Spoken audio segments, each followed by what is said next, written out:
मजमा आम में नहीं ला सकता। लेकिन सवाद इब्ने कारिब की बेचैनी बढ़ती जा रही थी। उन्होंने गुजारिश की, तो कम से कम मुझे उस बच्चे तक पहुंचा दीजिए। जनाब अब्दुल मुत्तलिब ने कुछ सोचकर कहा, हाँ ये मुमकिन है, लेकिन मेरे और तुम्हारे अलावा कोई मौजूद नहीं होगा। इस तरह तुम्हारा मकसद भी पूरा हो जाएगा और हसद का मसला भी नहीं उठेगा। चुनांचे वो उन्हें साथ लेकर जनाब आमिना के मकान में दाखिल हुए। जैसे ही गहवारे के करीब पहुंचे और बच्चे से कपड़ा हटाया तो एक अजीबो गरीब नूर पूरे कमरे में फैल गया। सवाद इब्ने कारिब, जो पढ़े लिखे और इल्म वाले शख्स थे, समझ गए कि ये वही अलामत है जिसकी खबर किताबों में है, आखिरी जमाने का इशारा। वो बेइख्तियार झुक गए और उस बच्चे के कदमों को बोसा दे दिया।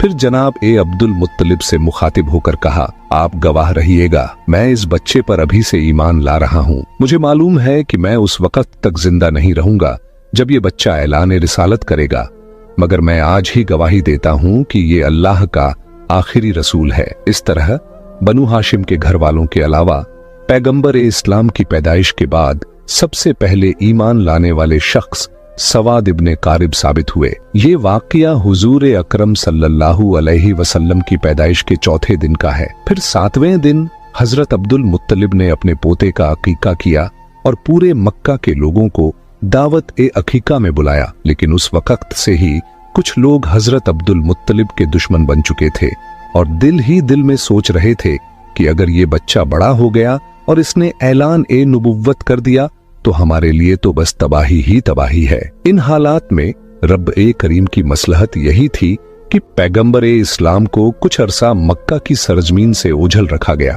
ताकि अगर उनके दुश्मन तलाश में यहां तक पहुंचे भी तो नाकाम होकर वापस लौट जाएं।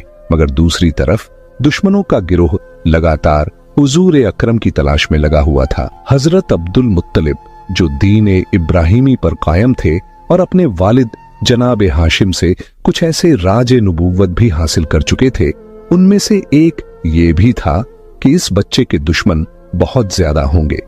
इसीलिए उन्हें हर हाल में इस बच्चे की हिफाजत करनी थी। यही वजह थी कि हजरत अब्दुल मुत्तलिब पैगंबर इस्लाम को मक्का से किसी और जगह मुंतकिल करना चाहते थे, खास तौर पर जब उन्हें मालूम हुआ कि अक्सर यहूदियों के काफिले मक्का आकर हालात का जायजा लेकर चले जाते हैं। अब सवाल उठता है कि ये यहूदी बार बार क्यों आ रहे थे? तो इसका जवाब ये है कि बहुत अरसा पहले से ही यहूदी पैगंबर इस्लाम की विलादत को रोकने की फिक्र में थे। अब्दे मुनाफ पर हमला हुआ, जनाब हाशिम पर हमला हुआ, जनाब अब्दुल मुत्तलिब पर हमला हुआ और यहां तक कि जनाब अब्दुल्लाह पर भी हमला हुआ।